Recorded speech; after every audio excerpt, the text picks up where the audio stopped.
بصوا يا جماعة، يعني كرم من بعد ما كان راجل صنايعي وشغال وشغله كله معتمد ان هو يقف على رجله، كان عنده بيته وحياته وعياله وكل حاجة.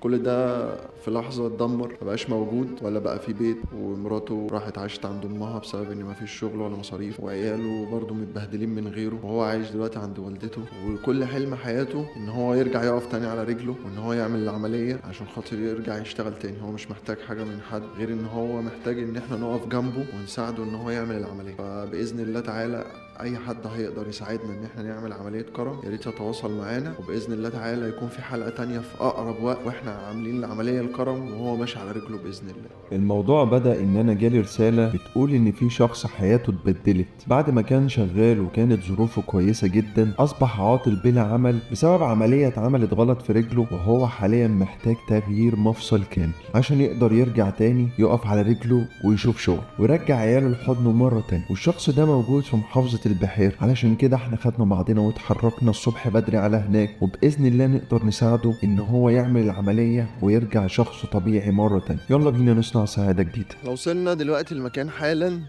يلا بينا ندخل لكرم ونشوف هيقول لنا ايه. تعال. عامل ايه يا حبيبي؟ ايه الاخبار؟ الف سلام عليك الله الاول. يسلمك. الله يسلمك. ايه طمنا عليك. الحمد لله والله في نعمة. الف سلام عليك. الله يسلمك. ربنا يحوش عنك يا يا رب رب. ويشفيك. يا رب. طب بس احكي لي كده كرم، الموضوع ايه اللي حصل ازاي او بدأ ازاي معاك؟ والله انا كنت في شغل كده مع ناس، تمام. وفي زي حديد كده وقع عليا على ركبتي، وبعد كده رحت القصر العيني عملت عملية، وبعدها يعني عملتها الخميس دخلونا عمليات تاني الجمعة عشان كان في مسمار طويل يعني في رجلي، يعني يعتبر عملتها مرتين. تمام. وبعد كده الموضوع اتطور، رجلي الشرايح طلعت من جنب رجلي كده، من الجنب، فعملت صديد وكده، فجيت عملت عملية تنظيف هنا في البحيرة وكده، في مسمارين دلوقتي الدكتور قال لهم مساندين المفصل، بس انا كنت بتحرك برجلي، دلوقتي ما بتحركش بقى خالص.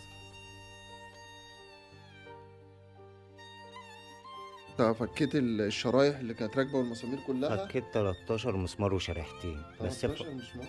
بس فاضل اتنين اللي هما الدكتور قال لي يعتبر ساندين المفصل. تمام. بس الفكرة ان انا كنت بتحرك يعني وكده، دلوقتي ما بقدرش احرك رجلي خالص، كأنها مش موجودة يعني، مش عايز بس الا ربنا يشفيني بس.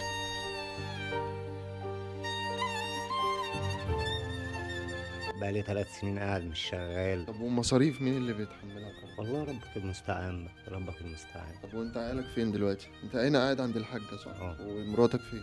مرة عند امها.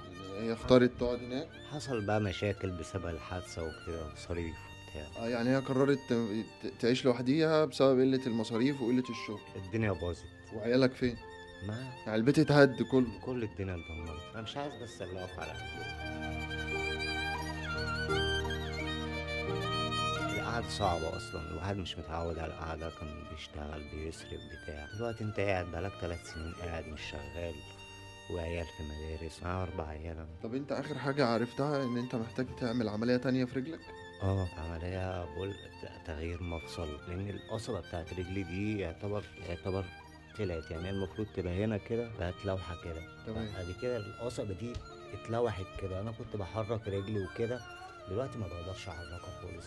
طب عرفت مثلا العملية دي ممكن تتكلف كام يا كرم؟ او سألت مثلا؟ ناس تقول لك ب170، ناس بتقول ب200، ما اعرفش التفاصيل عشان ما بقاش كداب. انا والله مش محتاج فلوس ولا حاجه، محتاج اقف على رجلي بس، ان انا اقف على رجلي اشتغل فيه.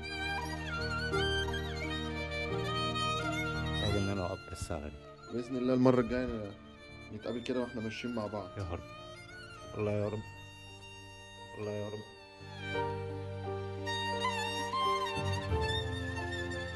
هو حلم حياتك يا كرم العملية؟ مش اقف محتاج على حاجة رجلي. تانية. ان انا اقف على رجلي بس. القعده صعبه يعني، حقيقي القعده صعبه للي متعود على الشغل يعني. الحمد لله متعشم في ربنا ان اقف على رجلي تاني، والله مش عايز حاجه تاني. ان شاء الله يا كرم بإذن الله المرة ان الجاية شاء الله. ابشرك ان احنا هنعمل العملية. ان شاء الله يا رب. يا رب. وانا معاك مش هسيبك والله. يا رب. بإذن الله. ربنا مع الناس كلها. يا رب. ربنا يا معانا رب. كلنا. يا رب. ماشي حبيب قلبي. يا رب. اشوف وشك على خير. ان شاء الله. ربنا يبارك لك يا حبيبي. إن شاء الله. يلا بعد اذنك. بعد اتفضل. اذنك. يلا سلام عليكم. مع السلامه.